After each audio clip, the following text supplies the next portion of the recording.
Hello and welcome to today's episode of Talk on Things and Stuff, where I am joined by Yu-Gi-Oh! And today we're going to have a little bit of a fun discussion that I was tipped onto because I was playing a card game with my sweetheart. We were playing a game called Yu-Gi-Oh! And she uses a archetype of monsters called Madolchi, and there's a cute little owl that's one of them. And I was playing with my brother. I'm trying to teach him the game, and he said, "Oh, that owl looks like the I like to sing owl." And I'm like, "The I like to sing owl? What's that?" And so he sent me a link to a cartoon. And it's a really old cartoon. It's like from the 1930s. It's one of the very early color cartoons. And I watched the cartoon just because I wanted to understand the meme. He said it was a meme that you can see. Apparently, they reference it in an episode of South Park, and that just kind of sent me down a rabbit hole of discovery about this cartoon, what inspired it, because the message was sort of timeless, and it really dealt with a family coming to terms in the 1930s with a child that was breaking and sort of rejecting the traditions and norms of their family. And it taught it in just a really cute, endearing way. And as I learned more about the history and the characters portrayed and the nature of the satire in the cartoon, it led me to another cartoon. And I thought this would be a fun little discussion to have, because it's something that I think a lot of us struggle with, both as people who, if we've left Mormonism, have to deal with departing from the traditions and norms of a family, and especially for people who have pioneer heritage, that may be a multi-generational tradition that you're departing from. And when you have things like general authorities saying that, you are the weakest link in the chain if you break with those norms and traditions, then it kind of puts an adversarial tone to people just trying to make space for themselves and trying to discover who they are in our world.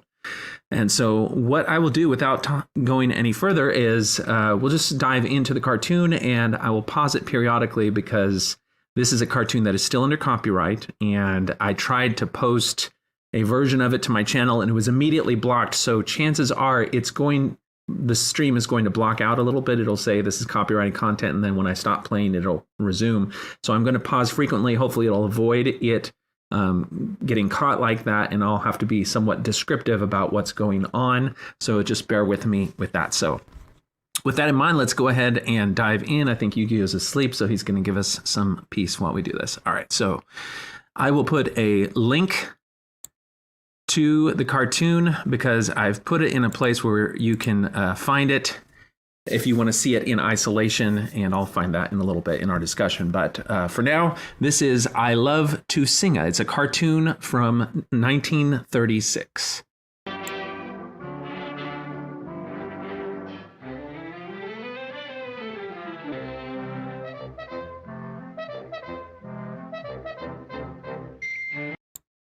So we've set up the opening frame of the cartoon, and what you're looking at is a house that is labeled with a violin sign that says Professor Owl. And it's a very domestic scene. The house has a door and some windows. It looks very cute and inviting.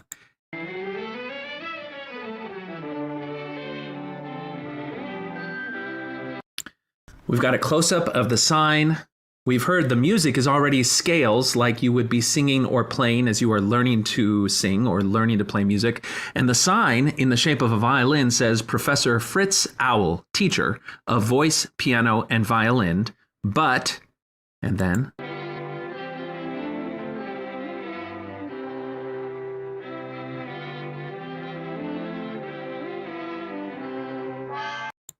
Okay, so remember, teacher of voice, violin, piano, but no jazz. We've got a sign hanging behind that, no jazz. So there's already a line drawn in the sand that's setting up the great conflict at the heart of this cartoon.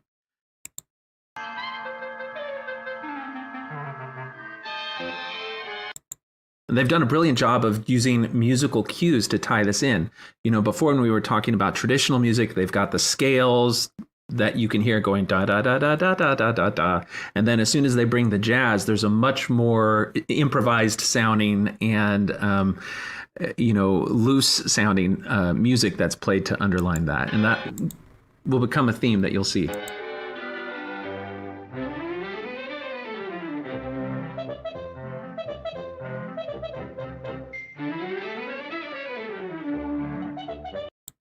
So we've got the scene of an expectant father, the owl, Professor Fritz, who is pacing while his wife is, nesting over some eggs. And we've got that traditional scales music going on to represent these two characters. These characters represent the traditions that we'll be seeing are part of the narrative.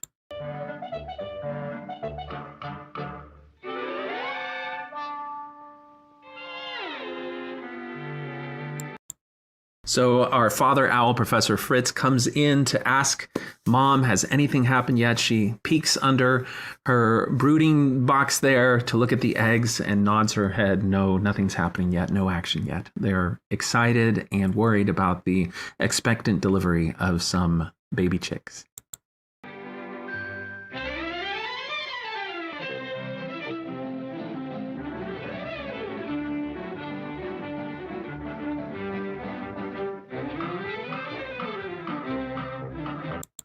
So we've got now just more of this great cartoon imagery of the father pacing so much that he's worn a line into the floor. These are some of the things that when we look at these questions today, we're going to try to put ourselves in the mind of the parents, but then we're also going to put ourselves in the mind of the child. And then we're going to reflect on things that one side may not be in tune to on the other side. And I think this one is particularly important where the parents have been so invested in the lives and upbringing of their children that even before the children have arrived, they are already worrying about the state, the health, the nature of their children. That worry, that concern is a very healthy and stabilizing aspect of the rearing of children. It's the theme that's going to be set for the care of these children. And as a parent, when you're eventually dealing with a wayward child, it's so frustrating because you have gone through this phase where even before the child was here, you were preparing for them. You were doing everything that you could to try to make life as safe, as comfortable as possible for them, giving them the best opportunities. And later on, when they're rebelling against you, you feel like, but I've loved you from even before you were here. And that's just part of what makes dealing with wayward children so difficult. But here they've got just a visual representation of a bit of that sentiment.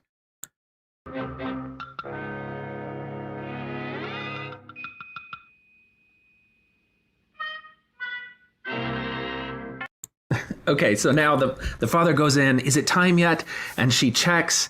And she's excited. She says, yes, it's time. And so she steps off. And now the father, he's so into music that he's got his baton that he uses for teaching music. And he's using it to now check on the eggs in the impending arrival of his children.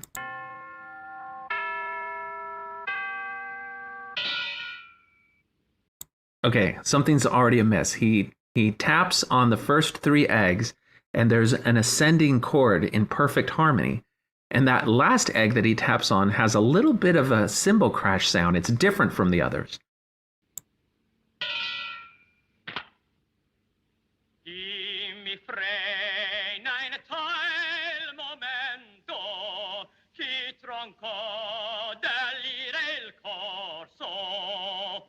Oh, what a fine voice, a Crusoe. Okay, so the first egg has hatched, and the little baby owlet comes out already dressed in classical music attire, in a tuxedo, and immediately starts to sing in an operatic voice in the traditional classical style that his father would have taught, would have appreciated, would have valued. And the father immediately, in just an outpouring of joy that this child is taken after the traditions and norms and expectations of his family, celebrates that fact. And now we move on to the second child.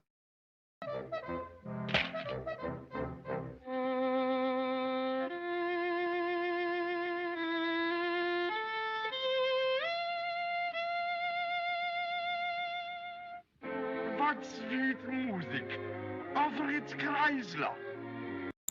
Same thing again. The baby owlet is born and already has a violin in hand and starts to play again in traditional classical style, which would be expected in what this family, that this father in particular, values.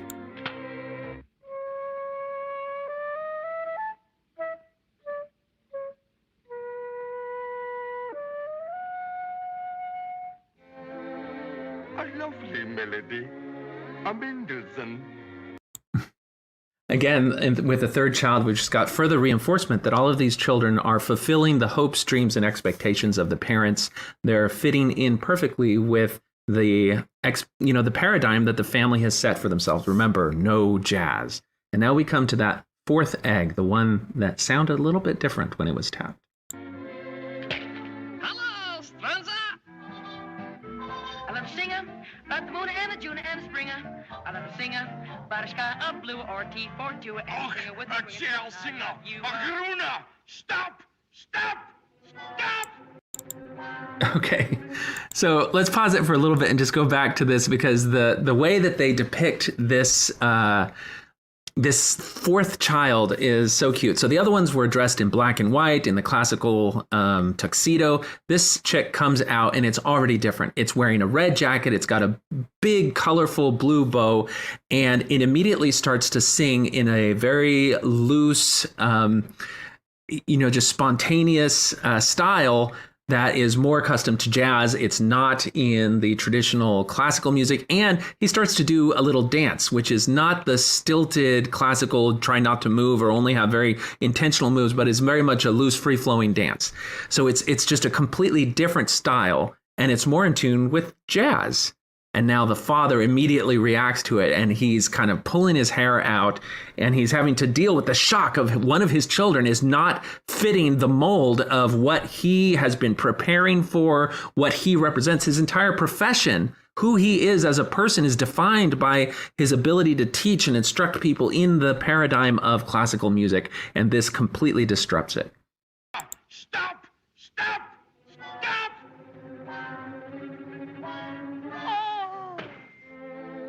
Listen, Mama.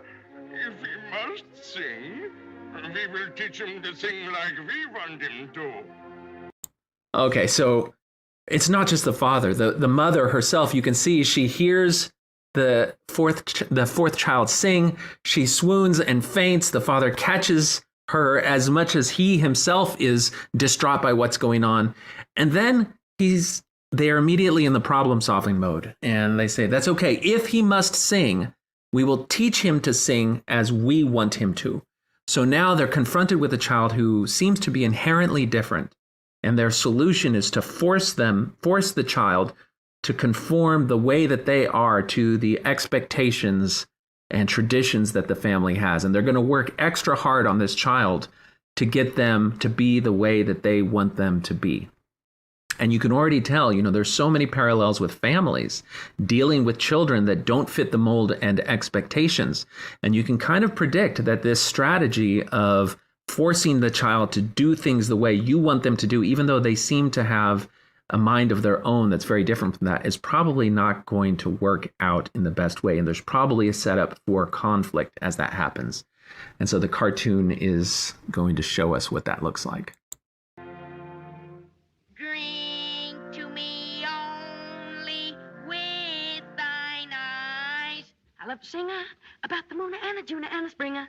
And I will pledge with mine. I love to sing about a sky of blue or... Okay, so this little segment of the cartoon is so cute. What we've got now is the mother teaching this wayward child who likes to sing like jazz, the traditional classical mode of song. And the cartoonists, the artists, do such a great job when she's singing when the child is singing the "Drink to Me Only with Thine Eyes" song. He's got a frown on his face. He looks miserable, but he's doing it. He's going along with what his parents want him to do. And there's an element of trust and obedience in that act. But then when the mother is changing the page, when she can't play, he immediately breaks out into his own improvisational jazz type singing and dance. And then when she goes back and is playing the part he's supposed to sing along with, he goes back into that mode. And you can see the contrast between the joy that he feels when he's able to express himself as he wants to, and then the misery on his face when he's having to conform to the demands of the traditions and norms that his family's imposed on him. Or leave a kiss within the cup. Okay, so now the father has walked in, and the father's only singing the way he's supposed to sing while the mother is playing. The little owlet doesn't yet know that his father is watching, and he's going to do his same improvisational break during the page turn. Anything with a when I love you, and Enough is too much. Out of my house, you hatcha, you crooner, you falsetter, you share singer, you.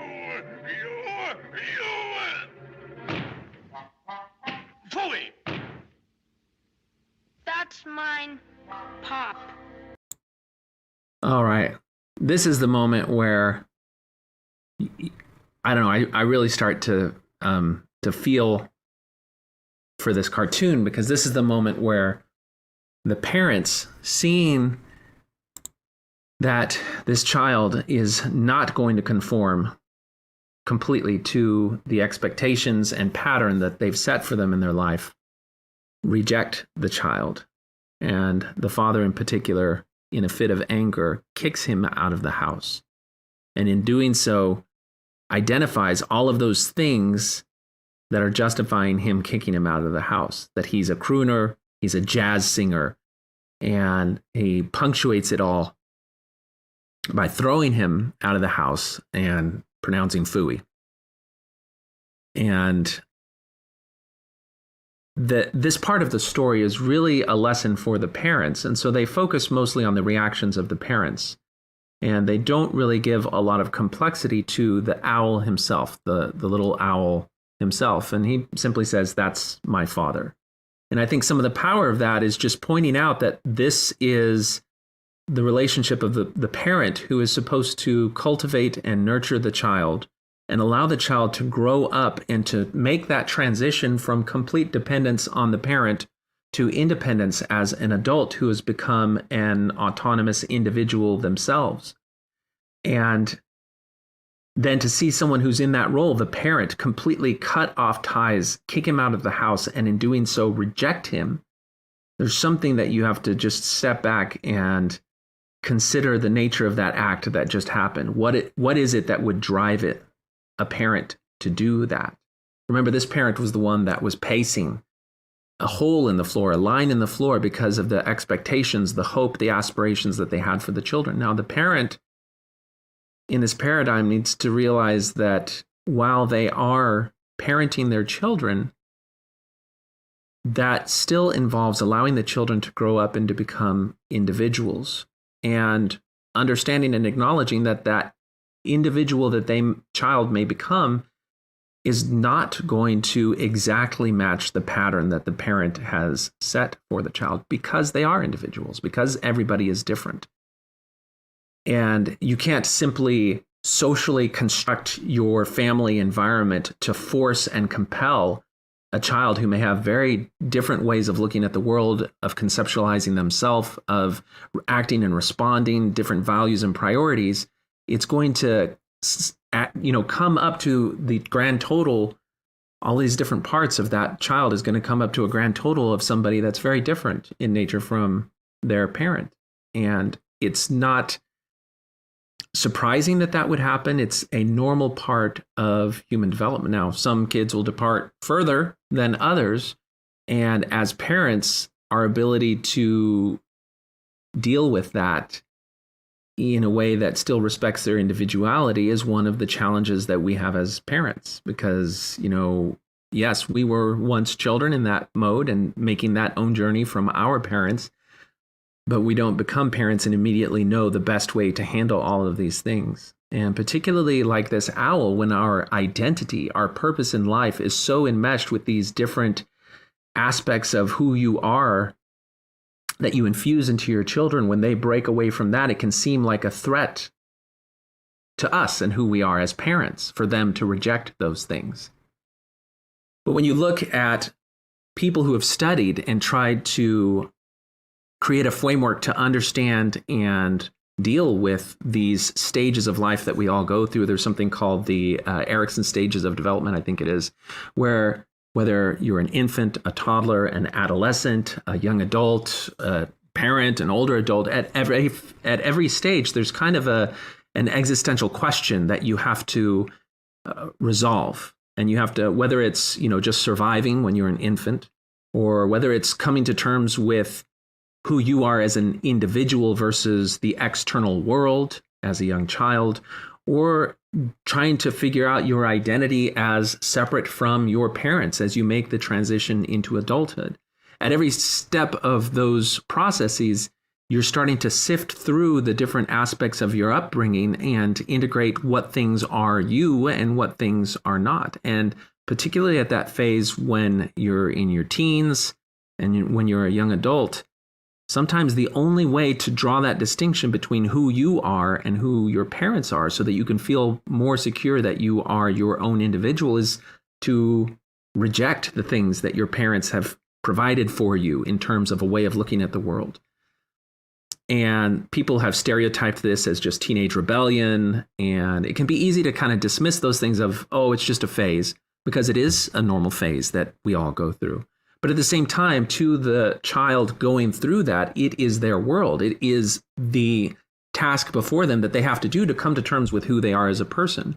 And so as parents, it's hard, on one hand, not to take it very personally that their rejection of the traditions and norms that you've raised them with is a condemnation of you as a parent.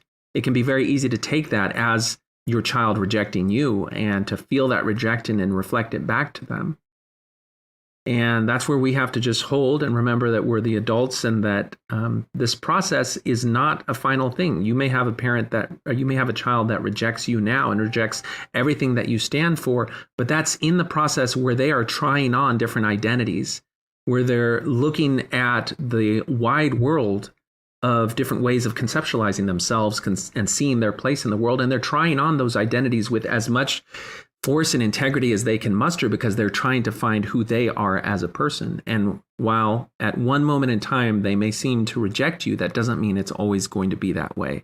And in fact, the journey of children going through that process in its most healthy state will likely include them going through those phases of rejection and then later reflecting on aspects of the traditions, norms, and history of their family and their upbringing, and then revisiting them, reintegrating the parts of that upbringing that they do value and that they do appreciate and that they do realize and accept that this is something that they can now even hold with pride as part of their identity because it represents where they came from. And the integration of the new things that they discover about themselves and about the world outside of the paradigm of their family with the traditions and norms of their family become the new center of their identity. And just navigating that delicate ballet between the parent and the child going through this process can frequently get disrupted by one side or the other going to extremes and rejecting. And I think the story that we're seeing in this particular cartoon is the parent being completely uncompromising, having a black and white perspective, not willing to value, validate, or consider any perspective other than the established norms that they have set for their family. And by drawing that line on those things, they've rejected their child. And so let's follow this little owlet as he explores the world. And then we're going to see how the parents themselves struggle with the decision that they've made to reject their child. I love to sing about the moon and the June and the springer. Papa, I think you were a bit too hasty. That was something that, the child, again, this is It's a cartoon. They're not going to involve all the nuance, but the child immediately just starts to sing his song again. And on one side, he's outside of the family home. So now he's free to live as he wants to live and to express his musical talent in the way he wants to express it. And he goes on his way. They don't really allow the owlet in this cartoon to feel some of the rejection and pain that would go along with that type of being kicked and ousted from your home. But that can be a conversation for a different cartoon. But now we see that the mother is concerned that the father was too hasty in kicking the child out. And that's where we start to have the parent reflect on what they've done. And this, as I'm reflecting on it, that can be really hard as a parent when you go to an extreme in the heat of the moment and you do something like this, like kicking your child out of your house. Well, now you've got to confront your own ego. If you reflect and say, well, maybe I went too far, well, then you've got to admit that you made a mistake. And you may think that this weakens your position in relation to your child, because if you go to your child and you apologize, then it's going to give the child, in your mind as a parent, you're thinking, well, then the child will have one up on me and I won't be perfect. And one of the things that becomes, I found in my own life, the navigation between when your children are very young and they see you as perfect and then they obey you almost without question, unless you have one of those rowdy children, which this whole talk is about. But there's a lot of pressure on you to be perfect, to get it right, because you don't want to mess up your kids. You don't want to put them in danger. And that need and desire to be right follows through with you when what the real evolution is when you finally come to terms with your children as adults who are competent in their adulthood, is that you are imperfect and your opinion on something may be mistaken. And if you want to be able to relate to your adult children on equal terms as fellow adults, then you have to have that vulnerability of being willing to be wrong, being willing to learn from your children, being willing to see the world through their eyes and validate that as legitimate a way of looking at the world as you may have for your own. It doesn't mean that you have to accept and internalize their way of looking as your way of looking, but it does mean that you can value it as a legitimate way of looking, or at least understand and connect with your child on those terms as they are an adult now. So, all right, let's keep going. I don't want to get too lost in the weeds. I love to sing about a sky of blue or a T-42. Ja, Miss Officer, just a little fellow with big eyes and a little red coat.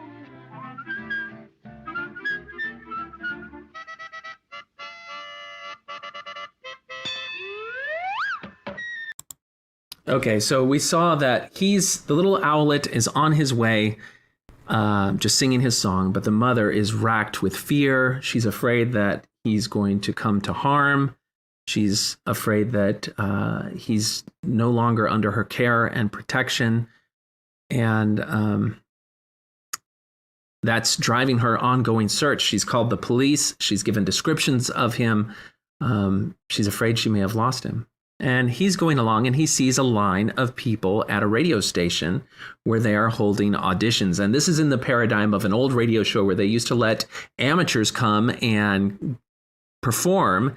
And then if they were good, then they were given some prize and notoriety. If they were average or bad, they were booted from the show in sometimes a ceremonious fashion that is akin to the gong show or the buzzer in the more recent and modern iterations of this type of show.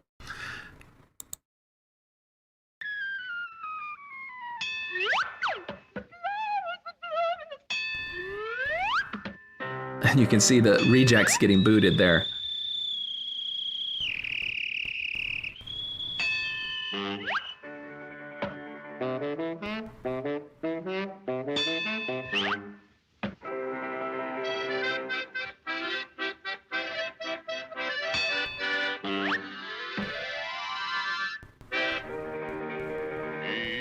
Even though you know your heart is breaking, laugh, clown, laugh.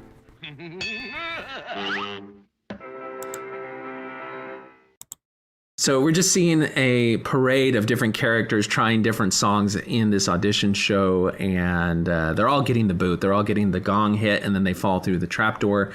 You've got some parody going on. The person at the radio host is Jack Bunny, which could be a tape play on words for Jack Benny. And we've seen a couple of characters. There's a few more before we get to our little owlet. I'm forever blowing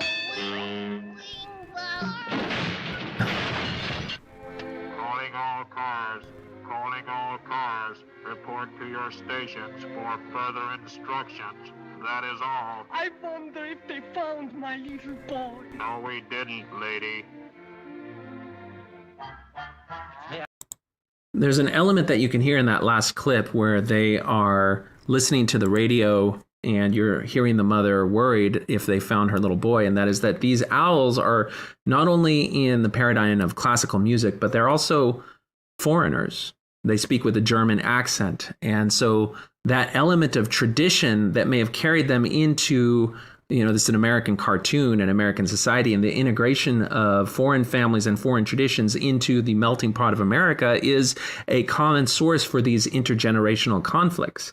Because while the children may come into the world in a household that has carried over a lot of traditions from other countries, as they enter society in America, where other immigrants from other traditions, as well as the conventional American culture and society, become their world, they start to depart more and more from the old world traditions of their family, and it creates an even greater divide. And chances are, if you've experience that type of immigrant multi-generational family, you'll see that there's this gradual departure from the traditions and norms of the old world with that of the new world. My mother was an immigrant from Mexico, and there's a significant difference in how she was raised and the norms that she had from how I was raised. And there is even more of a difference in how my children were raised. And, when we go to family reunions, you can see the different ways that intergenerational evolution has happened. And in more strict and rigid and demanding cultures, when somebody departs from the traditions and norms of their cultures, there may be a greater degree of conflict. So that can also color what's happening here.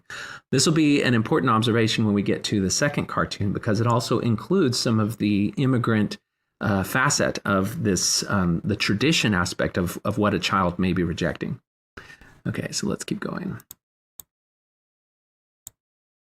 Yeah, Simple Simon met a pieman going to the fair. Said Simple Simon said Simple Simon to the pieman, let me taste your ware. Said the pieman, Simple Simon first. Said pieman to Simple Simon, first let me see your penny. Said Simon to the pieman, indeed, oh well, sure. We've just received another telegram. Station GONG. Stop. Your program coming in great. Stop. Think it's fine. Stop. Like to hear your amateurs. Stop. They are all very funny. Stop. Keep up the good work. Stop. Good luck. Stop. The gang. Stop. Okay, so we just saw a visual pun. Back in the old-timey days, when they would get a telegram, there would be a stop at the end of every line, so you would know when a particular sentence was ended. And the girl starts reading a line and then says stop, and the camera pans away and you hear her reading the rest of the telegram. She's saying stop periodically, and you think she's just reading the telegram, but when the camera comes back, they can see that the young stork who delivered the telegram is trying to get fresh with her and trying to kiss her, and every time she's saying stop, she's actually pushing him away. It's not just reading the telegram. So that was a fun cartoon moment that would play well in the Me Too era. So let's keep going, because now our little owl is at the microphone. Well, what's your name, son? Okay, remember that name, Owl Jolson, because that is the key to the journey that we will eventually go on after we're done with this cartoon. I love to sing about the moon and the June and the springer. I love to sing About a sky of blue or a T-42, anything with a swing or two, and I love you. I love to sing. Come, children, it's him at the radio station. La-dee-do, Major Bo's gonna get me. Got through Yale with boola boola, la-dee-do. Oh, microphone's got me. I love to sing. I love to wake up with the South in my mouth and wave the flag with a cheer for Uncle Sammy and another for my mammy. I love to sing. I love to. Okay, so our owl has started singing in the way that he was born to sing. Literally, when he hatched, he started singing and dancing this way. And now he's taking that expression of music that was so much identified with him as an individual and sharing it with the world in the form of this radio audition. And his mother recognizes it, listening over the radio, and she immediately gathers up the family and runs to the music station so that they can find their child who they thought they had lost. And we can see he's really relishing in finding acceptance and validation and celebration of his talents and who he is. And Jack Bunny, whereas he would have normally have gonged this guy, just like he was gonging the rest of them, after about 3 seconds of their performances, he's really digging this owl's song.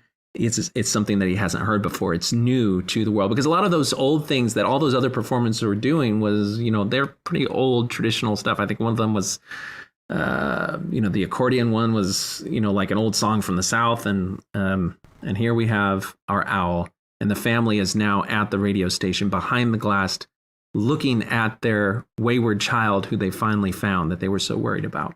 Sing about the moon and the June and the spring.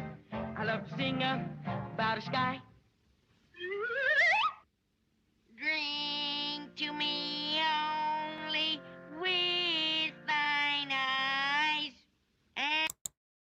Okay, so the little owlet was singing, he was doing his thing, and then he happened to spy his father and his family behind the glass, and it suddenly jolted him. Because he still knows what is expected of him from his family. And he immediately stopped. And it's almost like it was a reflex. He immediately stopped his singing and dancing that is part of his own way of appreciating music and conformed to the expectations of his family. And of course, this does not bode well for his performance in the radio station because it is that new and innovative thing that he's doing that they value him for. And so let's see what happens. Only with thine eyes, and I will pledge with mine. Stop! Stop! Stop! Enough is too much! Go on and sing her. About your moon and your June about a swinger. Go on and sing her. About a sky of blue or a T-42, anything with a swing or two, and I love you, I love it too, I love it to sing. I love to sing, I like to sing and never stop it to my papa. And wave a flag with a cheer for Jackie Bunny and another for my mommy. We love to sing.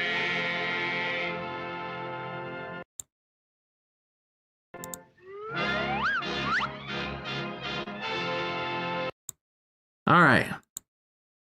I'm not crying, you're crying. This moment here,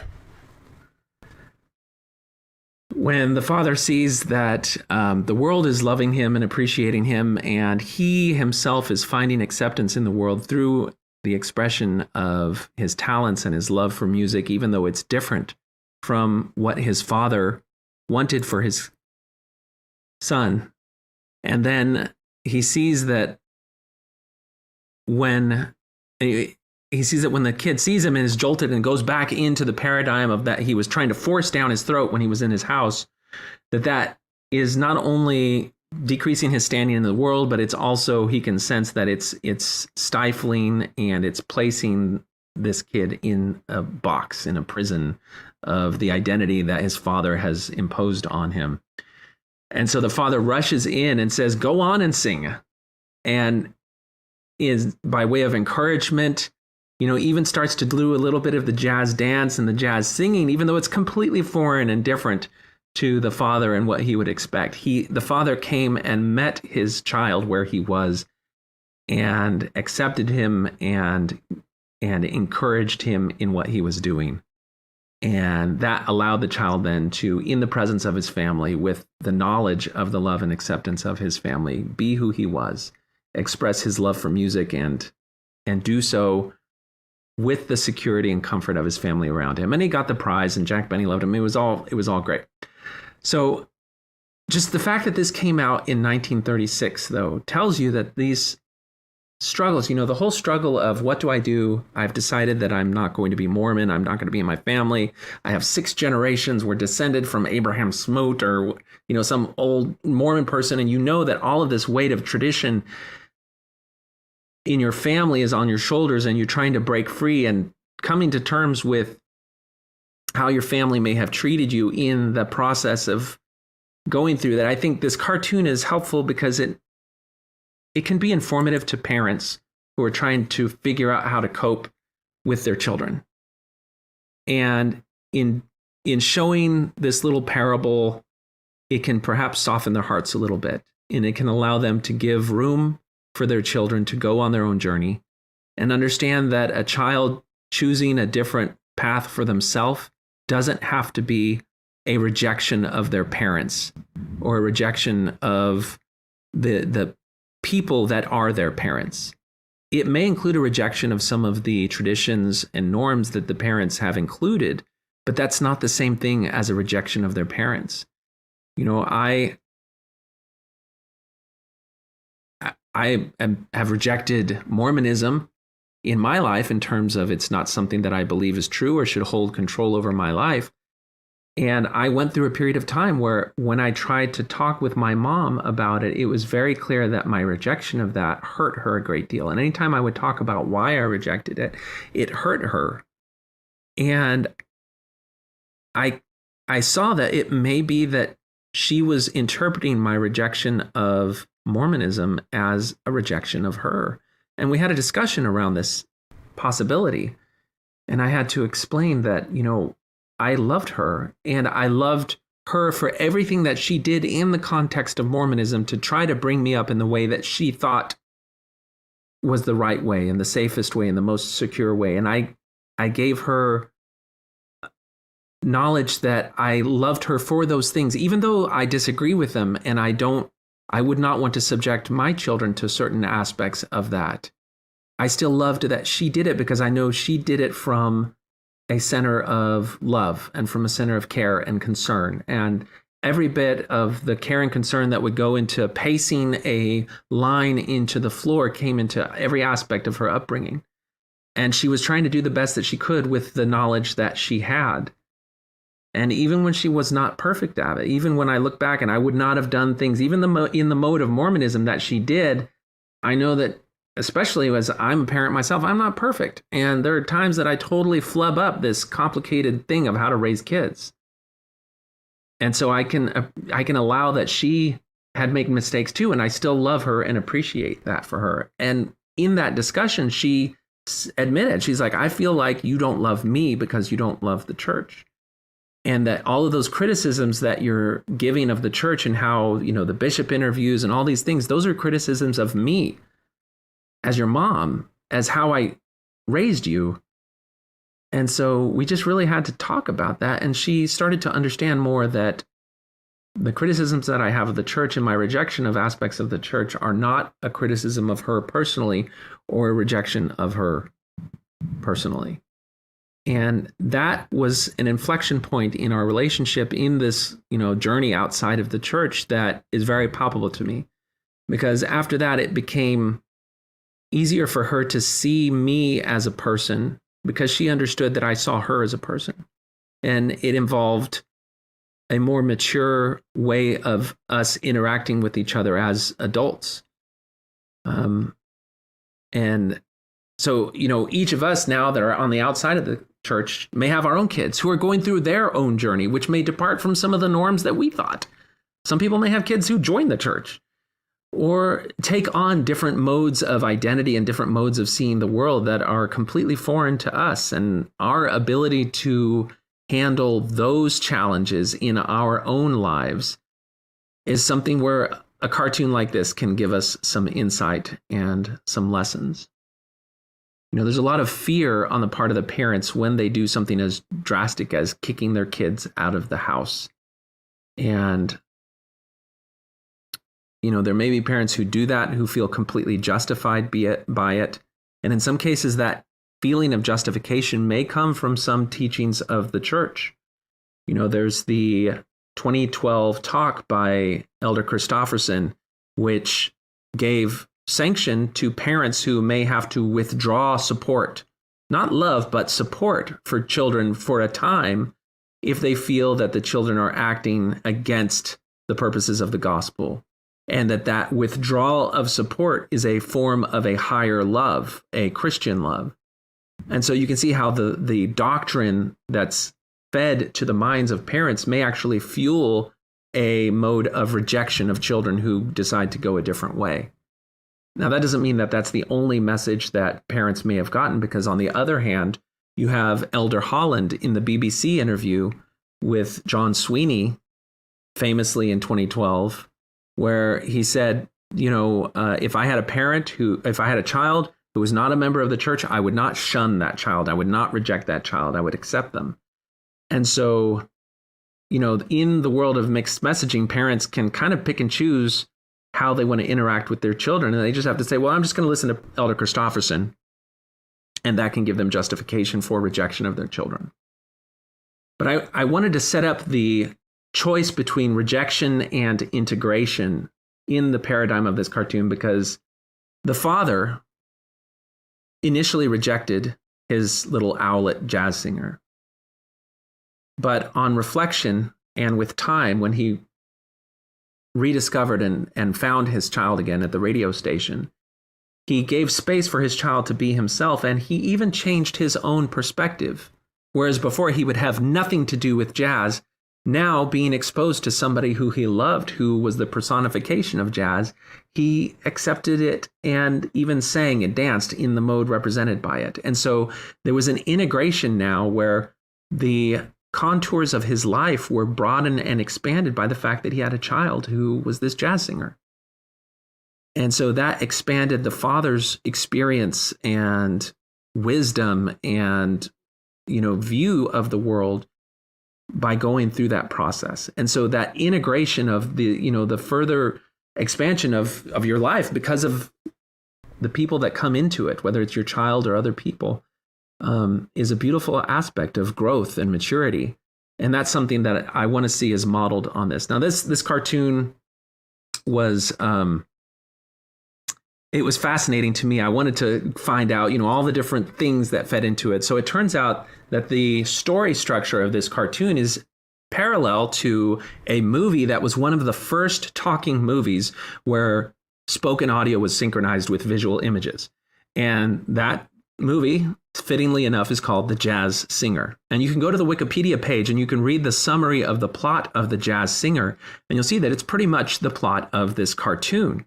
Except rather than a German family and classical music, it's a Jewish family and traditional Jewish music. And you've got the child who wants to sing jazz and wants to break out of the expectations and norms of his family and leaves his home for a while. And then the child eventually has to choose between his life and career in singing and going back to fulfill some of those traditional musical roles in his family, because his father, who was one of the main leaders of the Jewish community for their religious singing, falls ill before an important ceremony and wants his child to step in. And so that reintegration that happens, not so much on the part of the parent this time, but on the part of the kid, happens where he has to choose his family for a little bit and then reintegrate his past with his present in a way that kind of shows that this is not just a one-sided thing. It's not just the parents who have to come to terms with the child who may choose something different.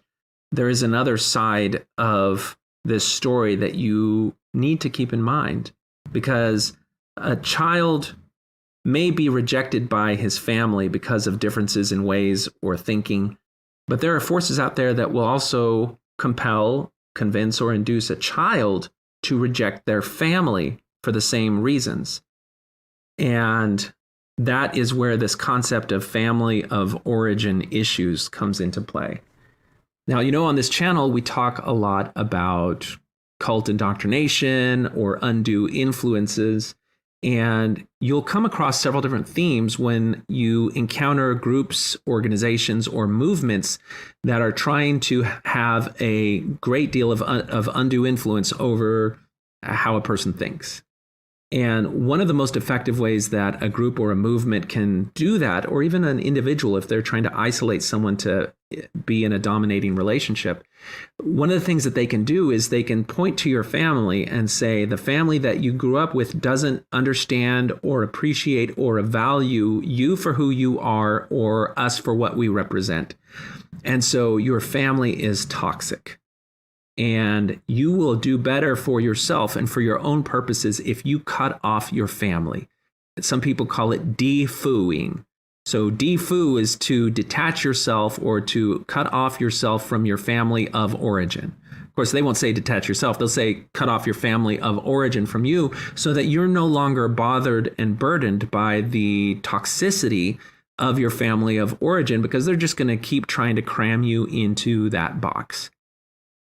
And so when you see that theme come up again and again in new wave movements, in religious cults, in dominating abusive relationships where they try to isolate you from any other party who may also have a vested interest in your well-being, because for the most part, with some exceptions, families do represent a source of stability, security, and investment in your well-being. Even though, families they fit in different positions on that spectrum, but generally speaking, they're going to be the ones who may tell you something that you don't want to hear in the hopes of helping you see a different perspective.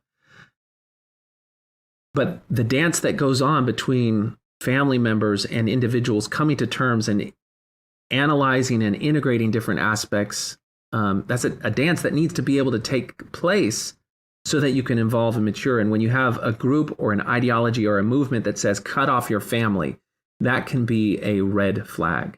And frequently it's accompanied by the message of, we will be your new family. And so if you see a group that says, remove yourself from your family, don't have any contact with them anymore, they don't love you, they don't value or appreciate you, I will be your new family, or you don't need a family, or, family is where you find it. All of those messages can have a good side in some contexts, but they are very, very frequently found in these environments where people want to cut you off from any other influences so that they can have totalizing influence over you. So that's kind of represents the other side of this paradigm, where you have to kind of realize that there can be extremes that you have to be wary of on both sides of this issue. So there's a cartoon that kind of addresses that, but I want to kind of go over how you can draw the connection from this cartoon to that cartoon. So remember, the name of the owl was Owl Jolson.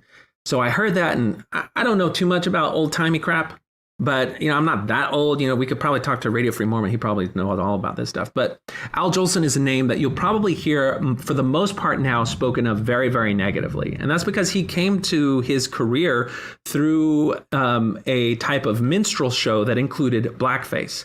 And so in today's paradigm, they look on those things and you can see a lot of very negative aspects in terms of perpetuating racist stereotypes, of cultural appropriation, of, basically stealing the thunder or the traditions of a mode of music that had developed in Black communities in the context of both slavery and segregation, and having him as a white performer come in and basically expropriate it, make his own career on the shoulders of that. But if you dig further, you'll find that there's another side to that conversation, and you'll find people that say, in that era, this particular guy, Al Jolson, was actually much more racially progressive, even though he's like singing in blackface and it would seem weird. He tried to make sure that the Black performers and the Black musicians that he was inspired by followed along with him and were given a prominence in a way in white society at the time that they wouldn't have otherwise been given. And he treated them privately in his private life as equal peers, inviting them to his house, to his social events, and making sure that they got equal billing on his films. So, he's a controversial character on all sides. There's a great video that you can find on YouTube that I'll put in the comments that looks at this, history of him, because while you can deplore the minstrel shows and the minstrel songs, and this I Like to Sing a Song is in that category of these minstrel songs. At the same time, you can see that it was a complicated picture at that time in that era. But one of the things that you'll find if you Google I Love to Sing on YouTube is a video that shows a performance from a different movie, not the jazz singer, but the singing kid, which deals a lot with, this evolution of music from this classical paradigm to this new jazz paradigm. And let's go ahead and take a look at that, one of those performances, because it is really fun to look at. So we will take a look at I Love to Sing by Al Jolson. All right. And let's add this to our stream. And so now what we've got, this song I Love to Sing actually shows up a few times in The Singing Kid. And this is one of the performances where he has bought a big fancy penthouse, and he's now performing this song with one of his musical inspirations.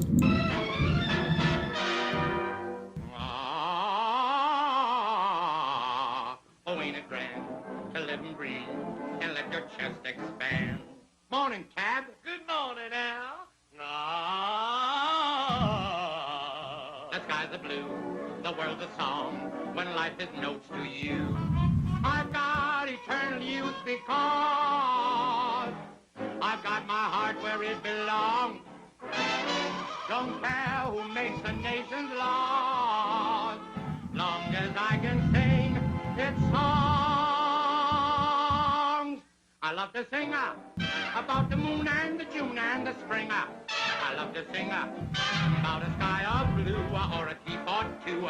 Anything with a swing to, and I love you. I love it too. I love it to sing.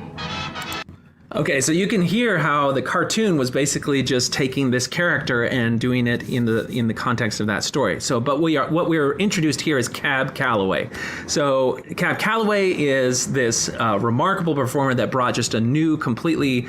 I think it will sound closer to our modern conception of music than what happened before then, where he's at the head of a big band and they've got much more kind of jazz-oriented compositions that are much more rhythmic and singable and danceable, and you can see that play across in his character here. He's actually dancing on the top edge of a high-rise skyscraper with his band behind him, and he gets to have his own turn singing some of the verses here. Give me a song about a son who's done wrong. Keep it clean with a cottage small by a waterfall. Any summer that'll throb to what bluebirds call. I love it too. I love it to sing. I was born a singing fool, la-dee-da. Major Bose is gonna spot me, la-dee-da. With boola-boola, la-dee-da. Oh, microphone's got me. I love to sing, I love to wake up with the salsa in my mouth, and wave the flag with a cheer for Uncle Sammy, and another for my mammy. I love to sing.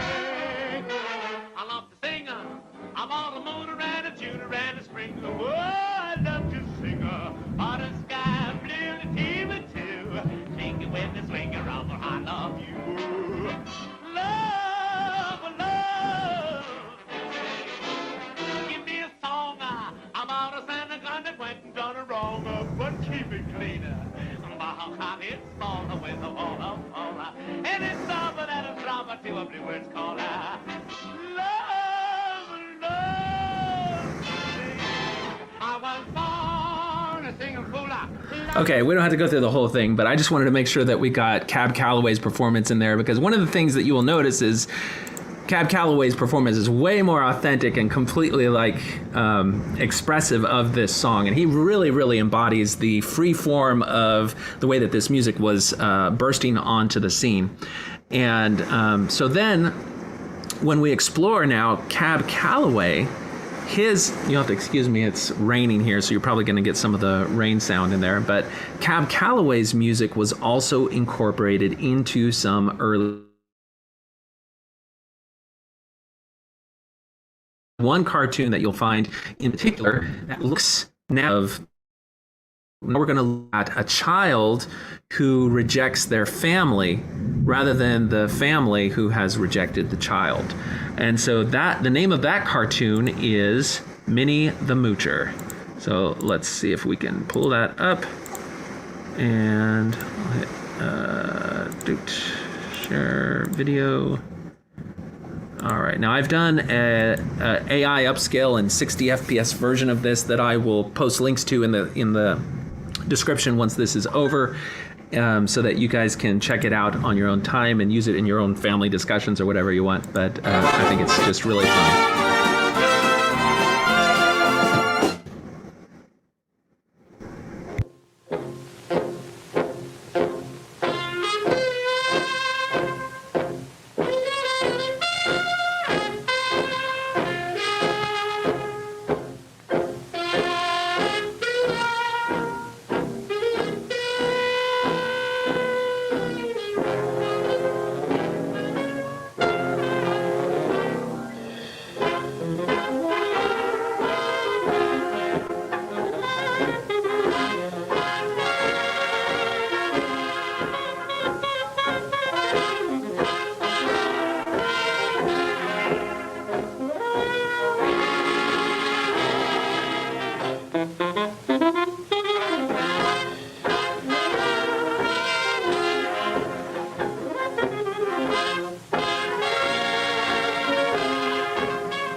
Just tell me what's why you don't eat your Hasselpfeffer.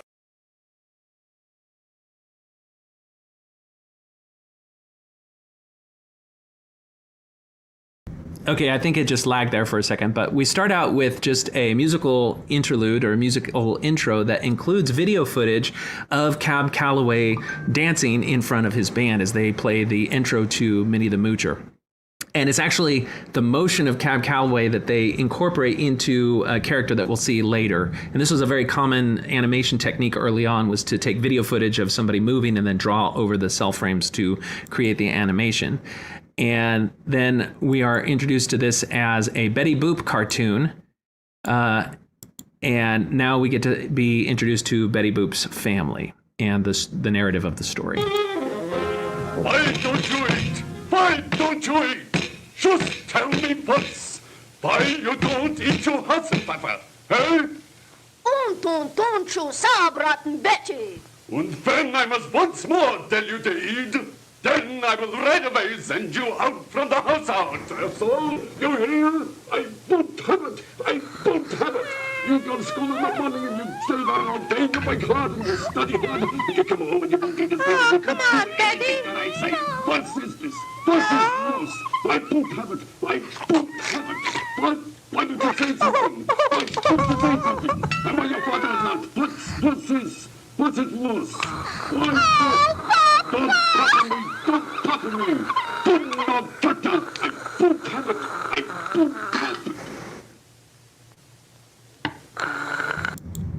All right, there's just some really fascinating stuff from an animation perspective going on in this one, in that it's very clear they're doing some of the same coding of the parents as immigrants, as foreigners. And again, it's an American cartoon in the American context, but Betty Boop is the personification of kind of the, I think it's like 1920s swing kid or something like that in that particular era, and that she's adopted very much an American culture from it. And now you've got the conflict between the immigrant parents trying to get her to eat traditional food, which may be foreign to American sensibilities and identified more as with outsiders, whereas Betty wants to kind of be one of the cool kids. And so she's coming to terms with the fact that her parents are out of touch with the society and world that she lives in.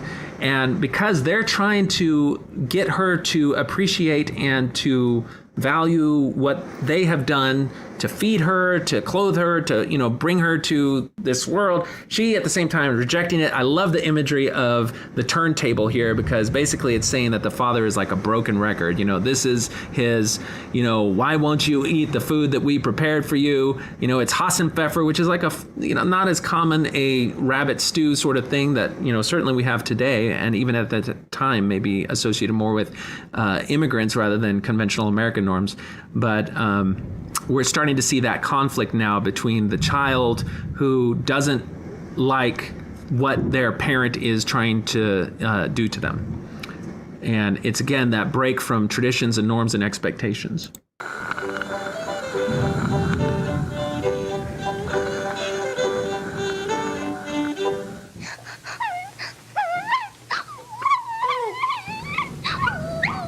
What's the matter? They always pick on me. They never let me be. I'm so very lonely, awfully sad. It's a long time since you've been glad. But I know what I'll do. By and by, I'll eat some worms and then I'll die. When I'm gone, you wait and see. They'll all be sorry that they picked on me. So, in Betty Boop's song here, we've got kind of the classic, almost stereotypical complaint of the teenage child that their parents are always griping at them. They don't appreciate them. You know, they don't understand. They're not happy and all these other things. And, you know, this is just, it's a universal message because we all go through it. If you didn't go through it as a teenager, then if you're a parent, you probably will go through it. And it's this classic conflict that happens when children are at that stage in their lives where their existential job is to figure out who they are. And that means trying on different identities and different ideas and different ideologies, and specifically, intentionally and directly departing from your parents, because it's only by rejecting those things that your parents have put on you that you can figure out if your acceptance of those things is you or if it's just what's been fed to you. And the kind of the normal healthy thing is you kind of reject it, you go off on your own for a while, and then you revisit and you're like, you know, actually some of that stuff is good. I'll bring it back in and I'll integrate it into who I am as a person. And then you start to see your parents differently. In that moment of rejection, when your parents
Okay, so we had a power outage.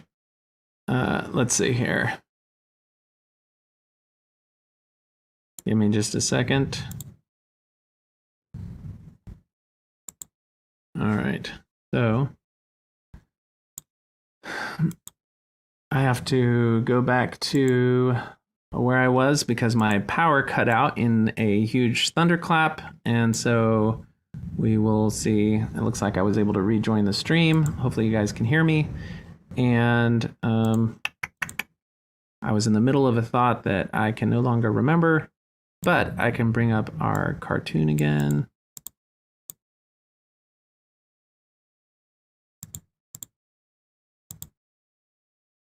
All right. It wasn't supposed to rain today, so, well, I mean, immediately. It's probably supposed to rain. Okay.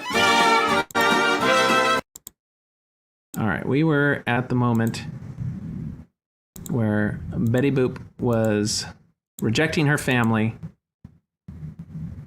We were talking about how normally a kiddo may reject their family, but then later come and reflect and realize that it wasn't all that bad and start to reintegrate some of those things. One of my favorite quotes from Mark Twain is, when I was 11, my father was an idiot. But by the time I was 25, he had learned a lot.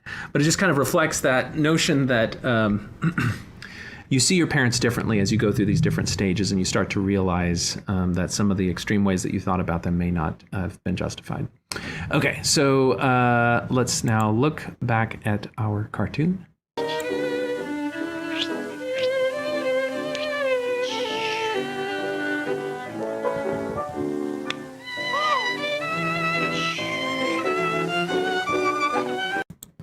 All right. Dear Ma and Pa, I'm leaving home because you're not so sweet to me. I won't ever be home again, Betty. That's her letter. Hello,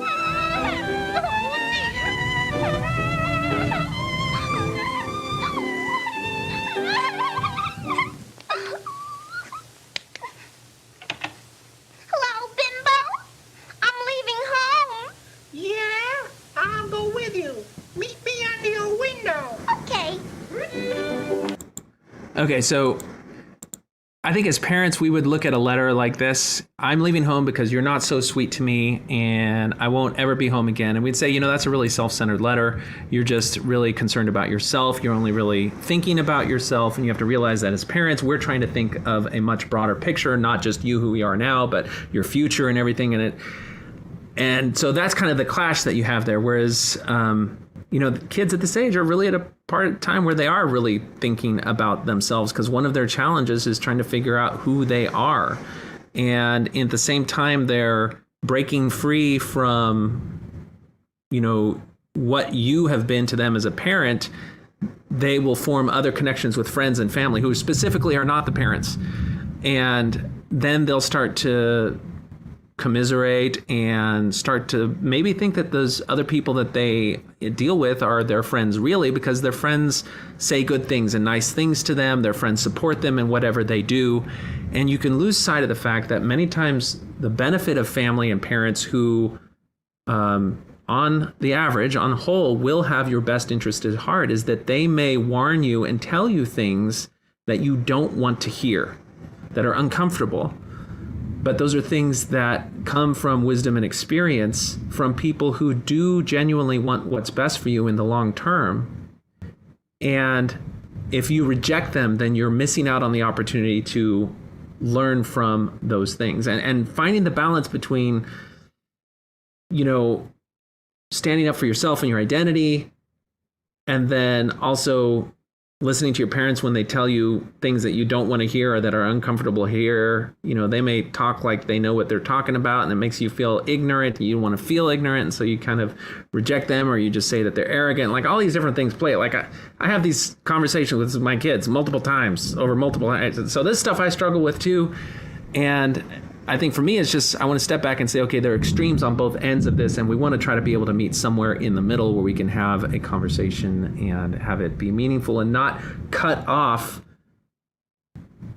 and jettison the benefit that we can have from understanding each other's perspectives and from extending a charitable benefit of the doubt that we are both trying to act out of love and compassion with one another. And it's a difficult balance to play, but there can be extremes on both ends. On one end, you have the family, the parents rejecting and kicking the kid out. But on the other end, you can have the kid rejecting the parents and kicking them out. And trying to avoid those extremes and still navigate the troubled landscape of adolescence and young adulthood is difficult.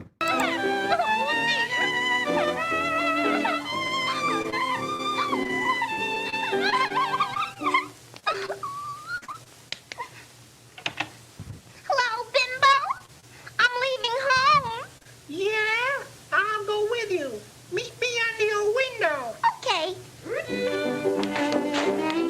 So Bimbo was another famous cartoon character in the Betty Boop world, and now they're going to leave home together. Let's go.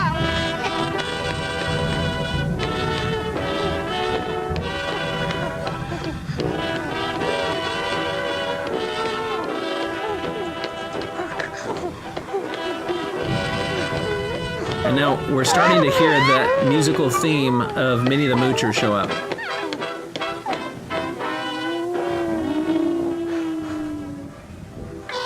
I'm not Okay, so I'm just going to let the cartoon play out, and then we're going to look at the lyrics of Minnie the Moocher. afraid. Are you, Bimbo? No.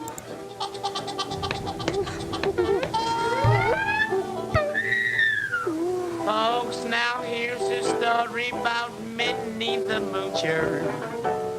She was a red-hot hoochie coocher. She was the roughest, toughest frail. Minnie had a heart as big as a whale. Ho-dee-ho-dee-ho. Ho-dee-ho-dee-ho. Hi-dee-hi-dee-hi-dee.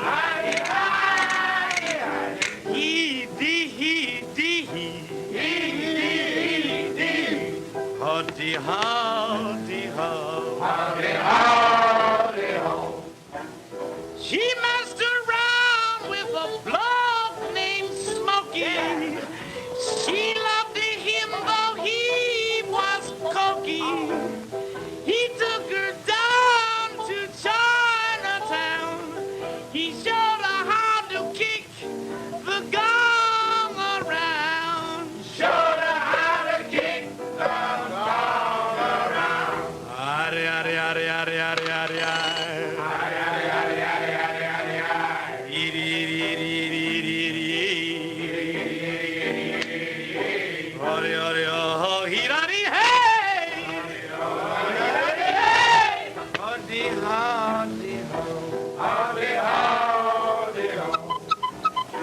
She had a dream about the king of Sweden.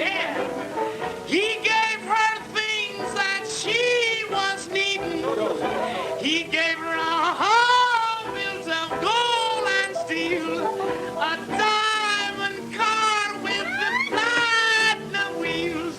Oh, skip-bop-doot, dot, let it do. Oh, skip-bop-doot, dot, let it do. Skip-bop-de-goo-gilly, skip-bop-de-good. Skip-bop-de-goo-gilly-skip-bop-de-good. Skip-bop-dun-dun-dun-daddy-ho. Skip-bop-dun-dun-dun-daddy-ho. Hi-de-hi-de-ho. Hi-de-hi-de-ho.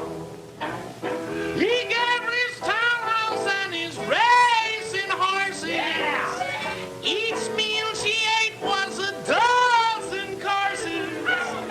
She had $1 million worth of nickels and dimes. She sat around and counted them all 1,000,000 times. Dee-ho, dee-ho, dee-ho, oh, dee-ho, dee-ho.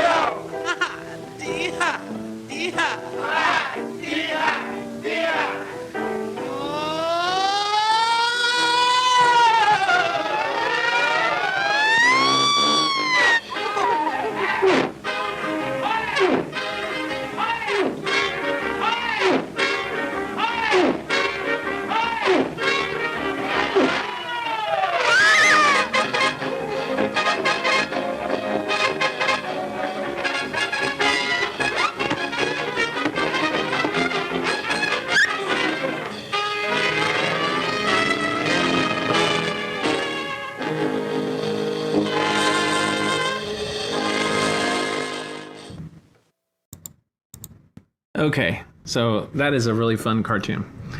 It's one of these kind of warning type of stories where what's happened is that the Betty Boop character feels unloved. She doesn't love her old-timey parents anymore. They don't care about her, so she's leaving home. She goes out into the scary world, and then she encounters all of these scary things that are a threat to her, so she realizes that Home Sweet Home actually wasn't that bad. There are people there who love and care for her. There's familiarity there, and so she changes her mind and she goes back. And that's what you see visually represented. You've got that kind of ghost walrus character that's the Cab Calloway dancing character who's the narrator for it. But the song itself the lyrics of the song are thematically similar, but they go into a little bit different stuff. So let's take, because there's some words there we might not be familiar with. So what I wanted to do was to take a look at some of the lyrics here. So let's take a look at our Chrome Cab for Minnie the Moocher and take a look at the lyrics. And let's see here. I'm going to add that to the stream. Okay, so here we've got Cab Calloway and Minnie the Moocher. Let me increase the size of some of this text here. Okay, so first verse. Folks, here is a story about Minnie the Moocher. She was a red-hot hoochie coocher.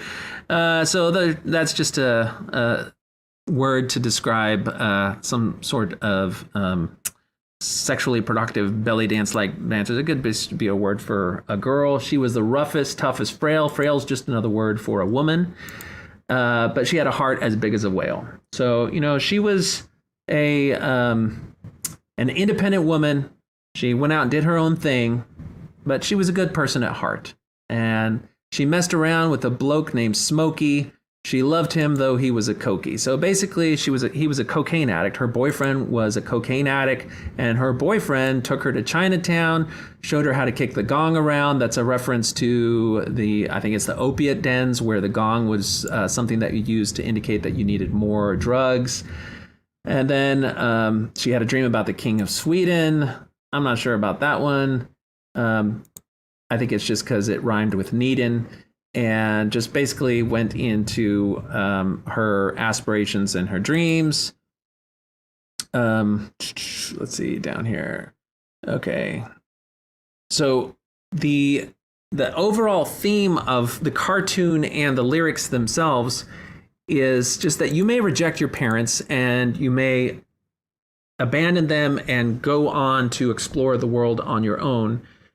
But there's no guarantee that the other forces, the other people, the other groups, the other ideologies that you accept will necessarily have your best interests at heart.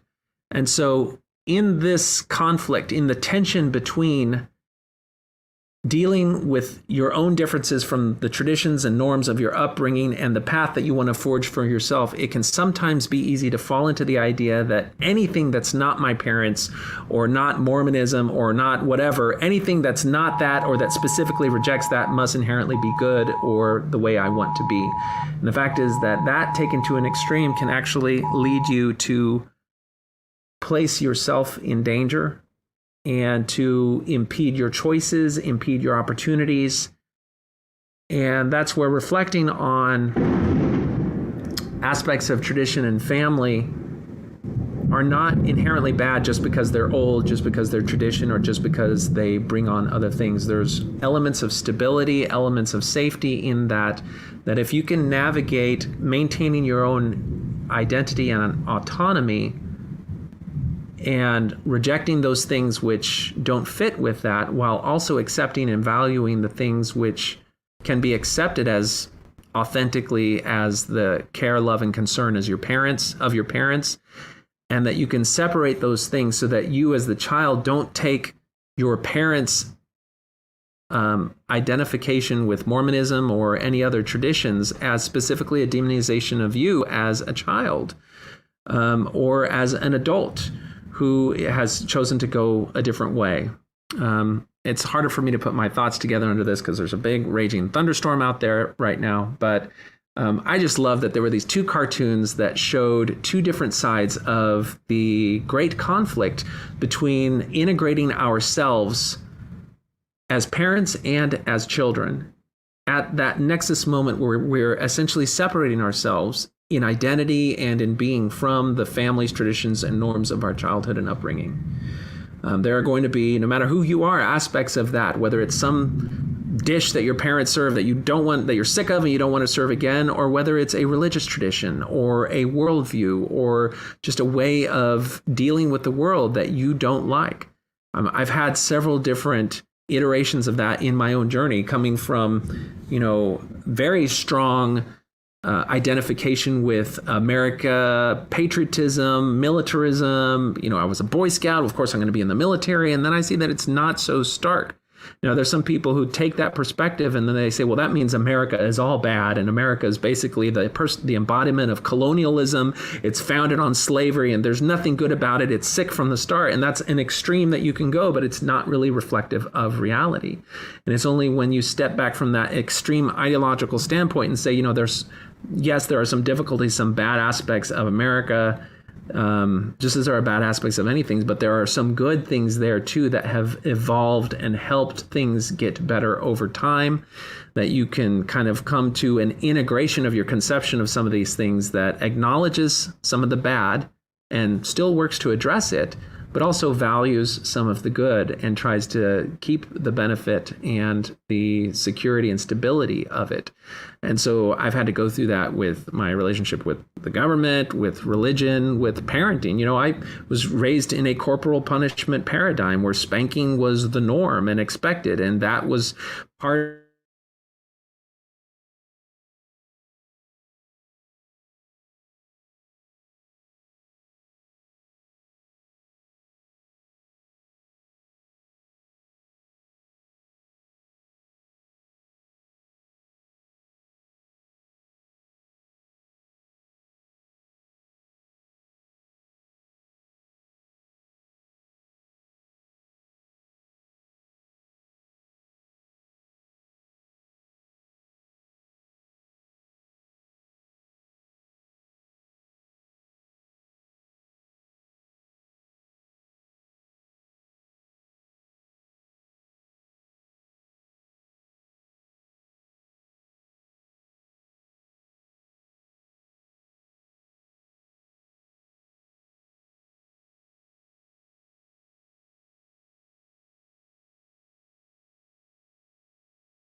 Okay, well, it suffice to say that we all go on our own journey. And for me, the cartoons are just kind of a nice starting point to discuss things. And so I just wanted to bring that out.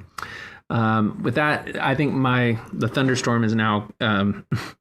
I wanted to be able to take calls and get some perspective on it, so I could either just go until the call's cut out or just to end it here. Let's see if we can take a call. We'll try it out. So if you would like to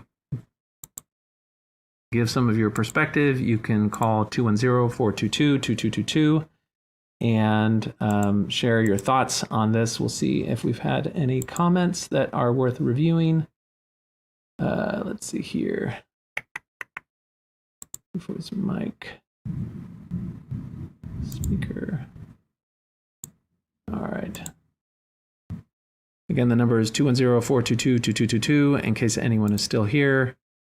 Let's go to our comments.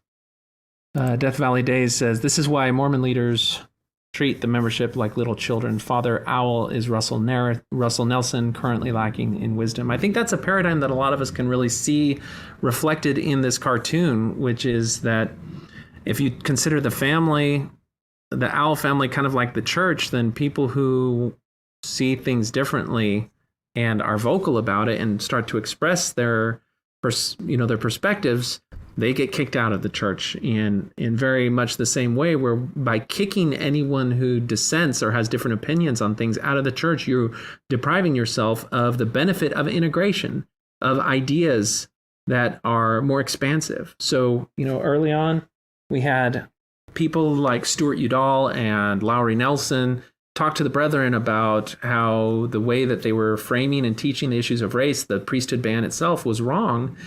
And so those voices were marginalized. And if people were vocal about their criticisms of the priesthood ban, then they could potentially get excommunicated from the church. And by cutting those voices out, then the church doesn't get the effect of having those ideas begin to gain footing in the minds and hearts of the membership, so that there can be more enlightenment on the issue of race. And you can see that happen again and again with several different issues over time in the church.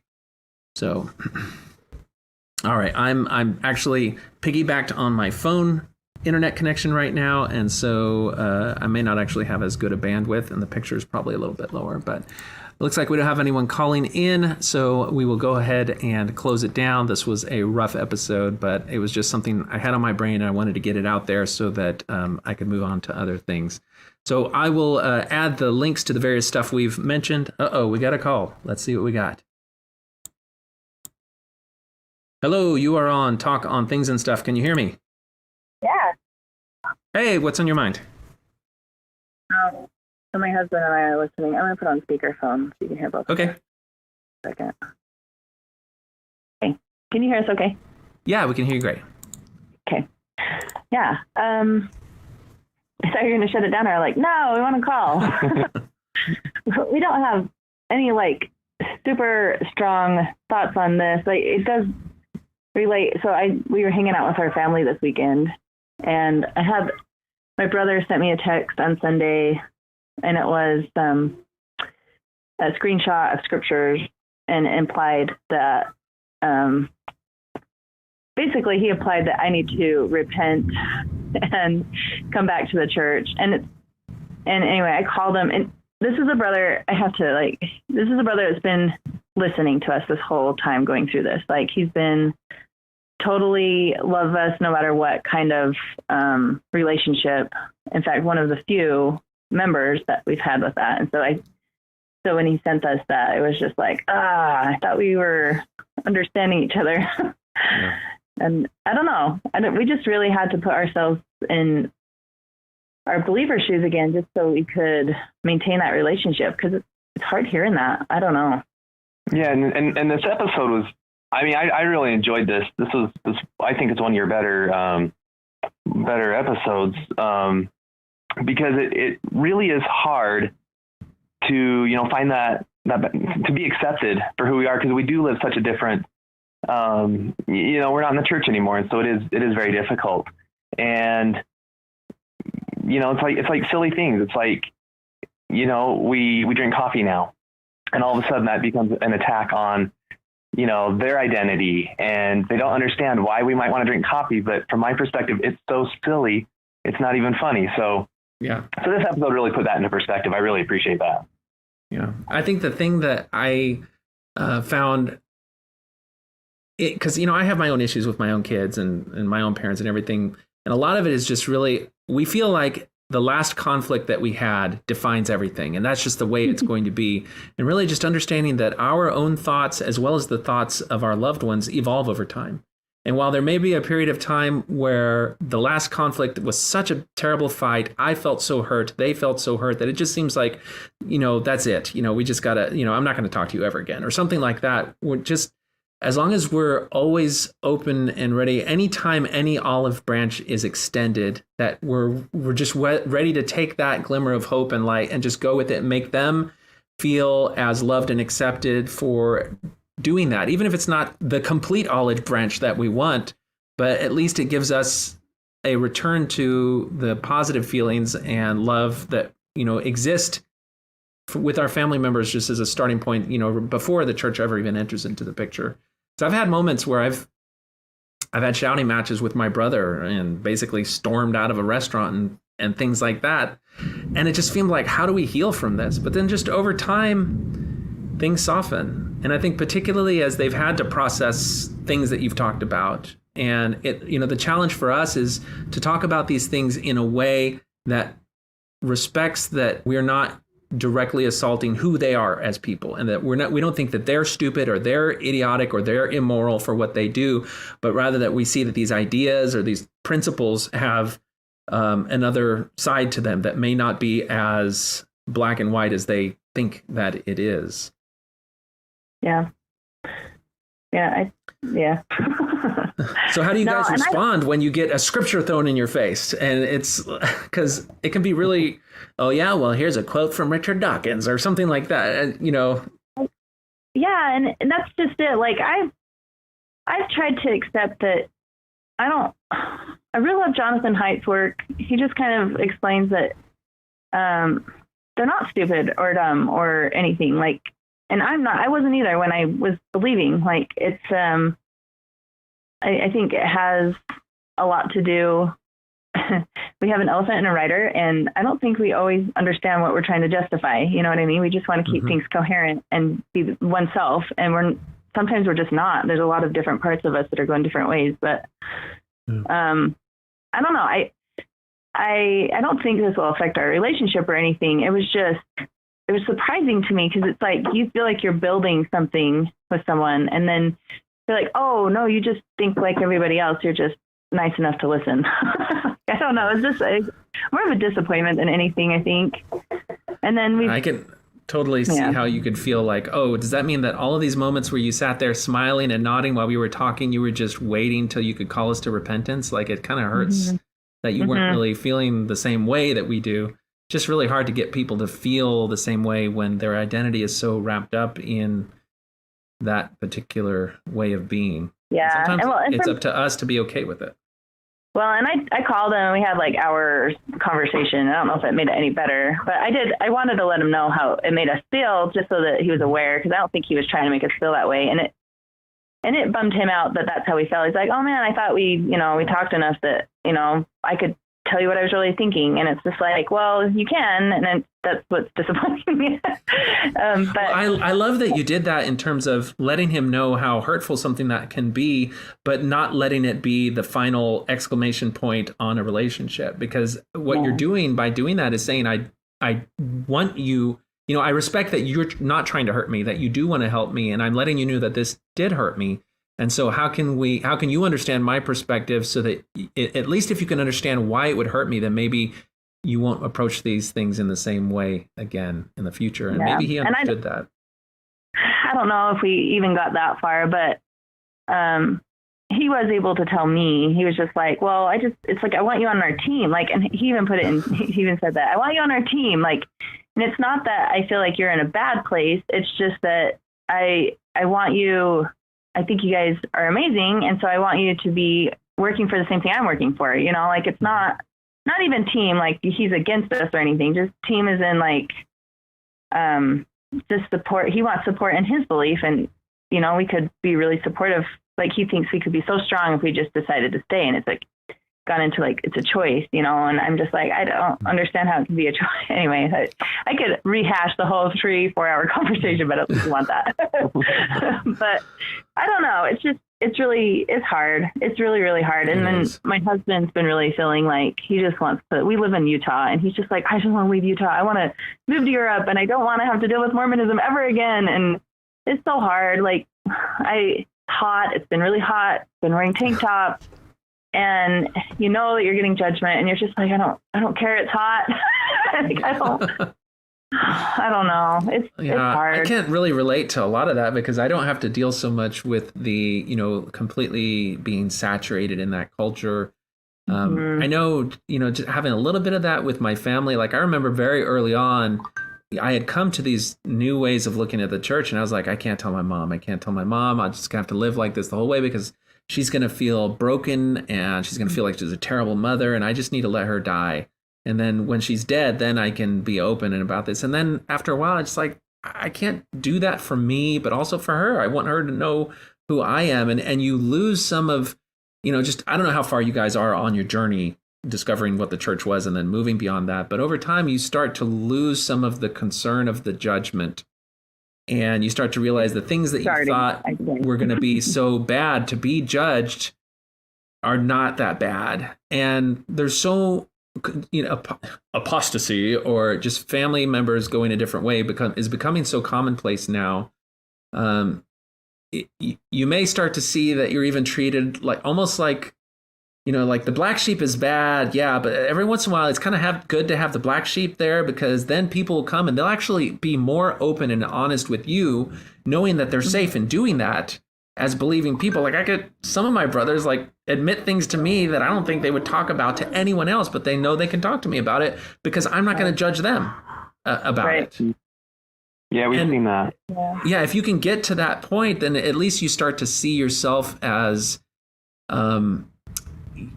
not having to hide behind the fear of judgment from other people. And it's not like fear of judgment is something that you can never be immune from. I think everybody has that. As social creatures, we all judge, and so we're afraid of that. Yeah, these are people that you love and appreciate and you think highly of. And so you do care what they think about you. And it's so hard. It's hard to not care, but at the same time, it's more of like, my thing is, I don't want to do things that will feel like I'm doing this just to do this in your face. Yeah. But at the same time, I don't want to change the way that I'm acting just because I'm around them. But then I've had the thought, well, if you were traveling to another country and they dressed a certain way there, I think dressing like the culture there wouldn't be that out of the norm. So like if I get invited to church, I don't think it would be that big of a deal to wear something that wasn't super skimpy to church. You know what I mean? Like that makes sense. It's not like gonna like kill us, you know. So there's just, it's so hard finding like the balance thing. Like that's been something that's been really, that just shouts out to me, and it's hard finding it. And I know that's what the search is, right? To find that balance, but it's hard.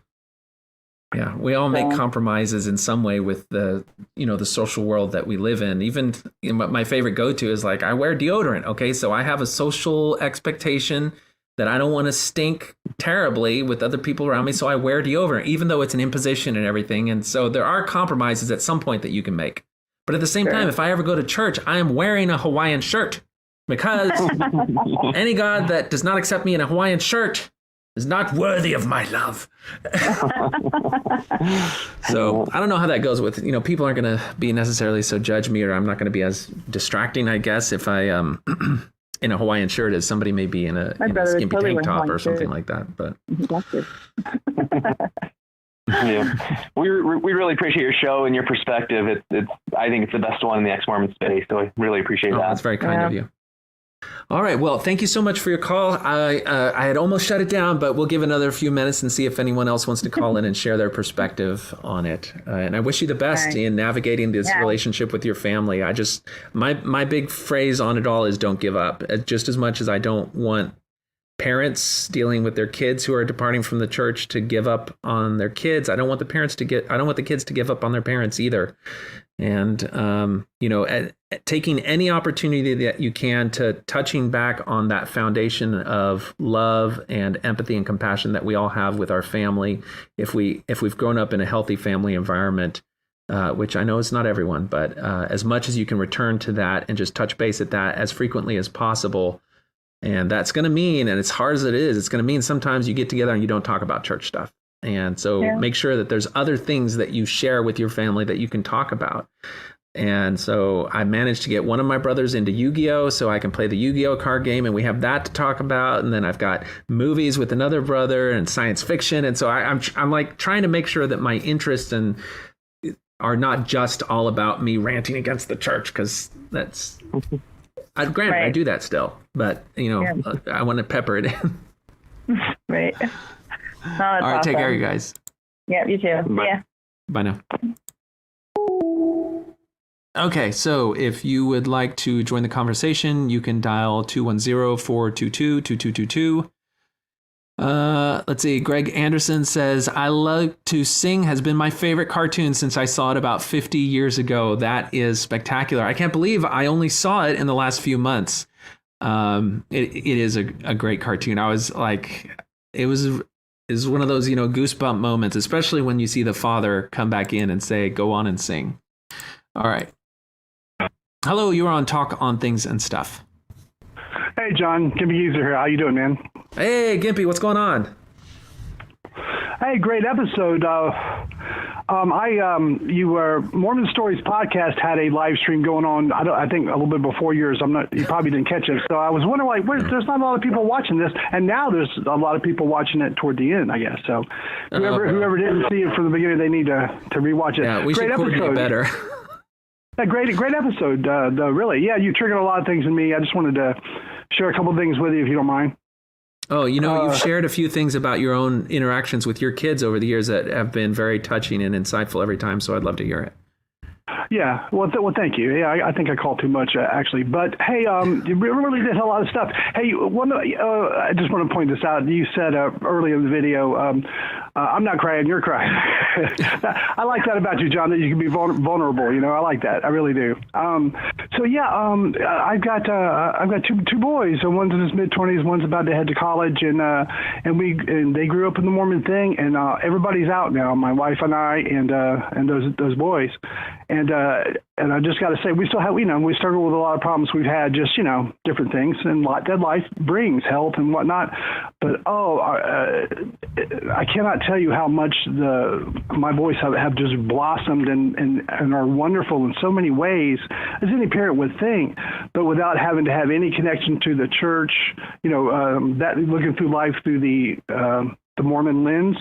And our relationship has just never been better. We're just really enjoying the time we have together, and it's a really wonderful thing. Hey, a couple of things crossed my mind, and this really does connect to your video, I promise. But I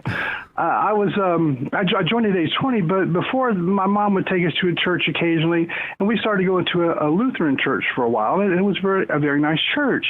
But one thing that bothered me is they would pass the plate, the bowls, they were fancy bowls, and bring the money up. And when they brought the money up, the aqualites, I've been an aqualite, a little robe and lighting the candles. I've done that. But when they brought the money up, that's when the pastor stood up and put his arms outstretched, and they're singing as the money goes forward, right? And also when every time you have a little potluck, you have a potluck, but no, they go get those special little bowls again, and they hitch up every time. And that kind of bothered me, as a teenage kid. But so you think, when I was in the LDS church for almost 4 freaking decades, I would say, well, sure, that's not our church. That's not our church. But I did not realize how they really grubbed the money. Of course, the tithing settlement. Who does tithing settlement? I always never really understood that. But yeah, tithing settlement. And they'll send the deacons out for fast offerings, that type of thing. And then when they're doing the special fast, I think they did 4 of them, 3 for sure. I want to say 4 though, that weren't as popular as the first one. Matter of fact, I dabble in watercolor, and there's a watercolor channel I like, and the lady's LDS, and she's a wonderful artist. And she, even on her watercolor thing, the very first fast, was made a video about that, right? So anyway, the money comes forward, and so they're taking that money in. But I saw something. I saved it. I'm gonna have to find it, but I swear I don't have a good source for it, but I'm gonna find it. I saw a letter where they sent out, and I read it. Somebody sent a screenshot of it, and I read it, and they were actually talking to people. I imagine they would send this to people that are maybe more prominent, maybe more of a Utah, Idaho thing. I don't know, because I'm not from that area. I'm from the South, and also I live in the Midwest now. But they said, hey, here's the gist. If your child is not worthy, like, somebody's left the church, or your children left the church, you can basically, it boils down to cut them out of your will and instead donate it to the church. And when I saw that, I was just shocked. Just really? So I think that, boy, what a final blow even beyond the grave, huh? The Mormon Church can tap you even beyond the grave.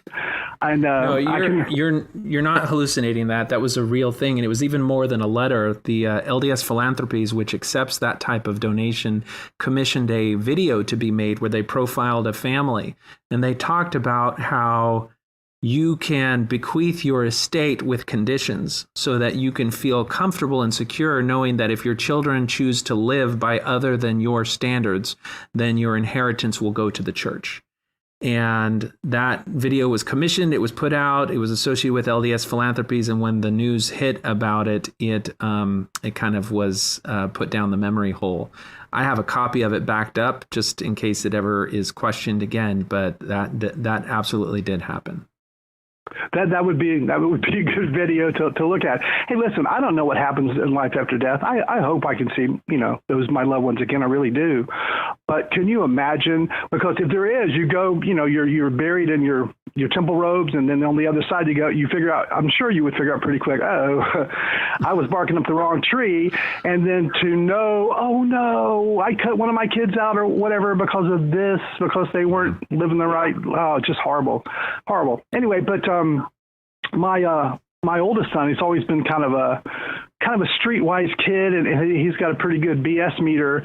And I was teaching seminary, and then we taught in our homes. Remember, not you taught, I'm certainly not paid for it. I paid with a lot of time, and I wanted to do a good job. I put a lot of study into it. And so he was one of my students, and there were some that showed up, but we basically had a core four. Remember, they met in my house because the church building is too far away.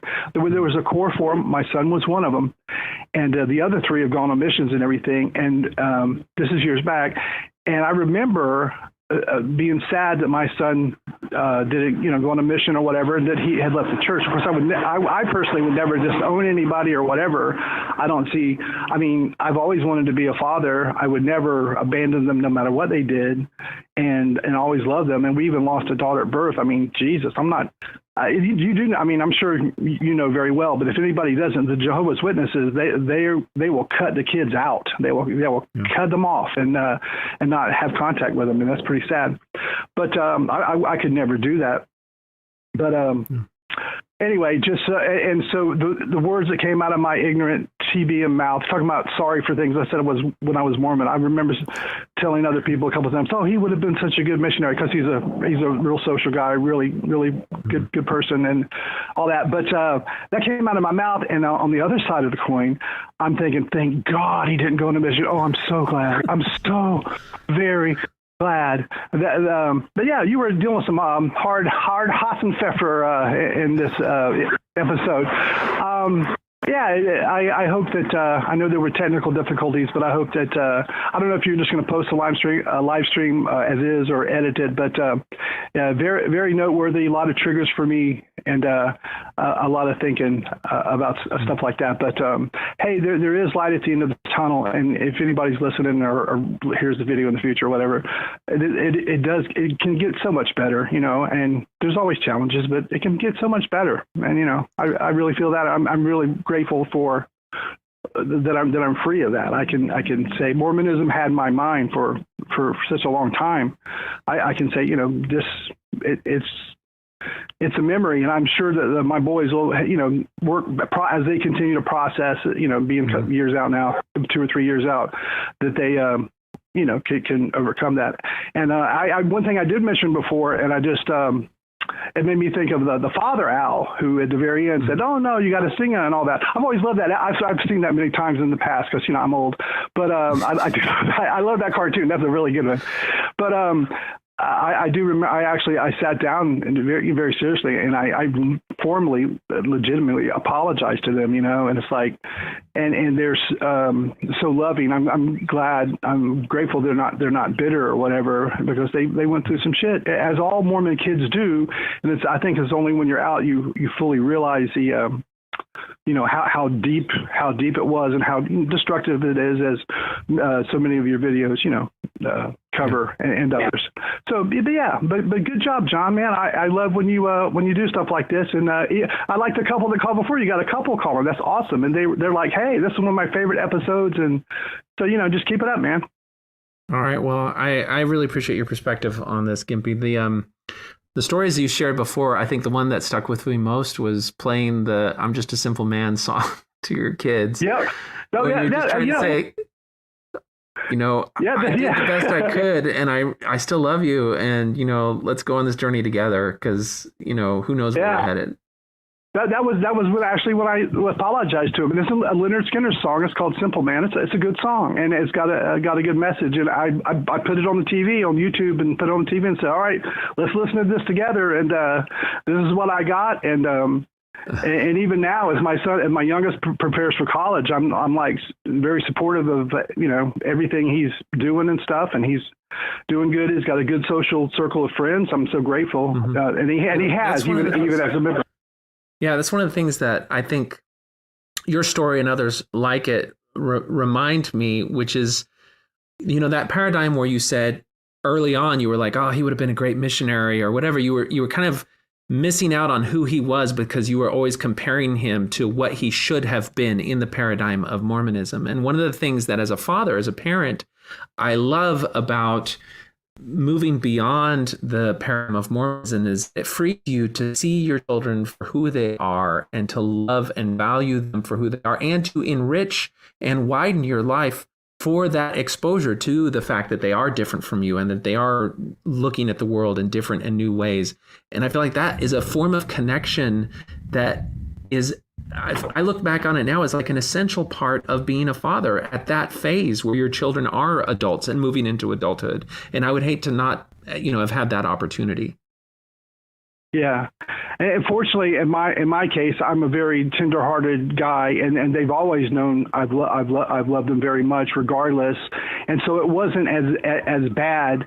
But having and I even would pull up the scriptures where the parents are responsible for teaching their children. There's a couple, 3 or 4 of them. I'd pull them up and go, look, I know this is hard, son, but look, here's what it says. Kind of my responsibility. I'm doing what I'm supposed to, but I still was able to enjoy who they were and not pass such harsh judgment on them just because of just the kind of person I am. I know one thing, I'll tell you something that haunts me that I saw from one of the Facebook groups. There's a couple of ex-Mormon Facebook groups. Is a couple of years back, a young lady said that her father told her, and I know, and anybody who hears this is going to think it's horrible, because it is, but I also understand it came from a very twisted, sad place of love. He said, for a Father's Day present, you can promise me you'll never have children, because they won't be part of the family chain and, the eternal family and all that. Yeah. And that is just hardcore, harsh. But I see where he comes from. I'm trying to give him a little grace, but that is just hardcore, because of course he's going to love his grandchildren, blah, blah, blah. And it's so painful, but oh my God, it's just not cool.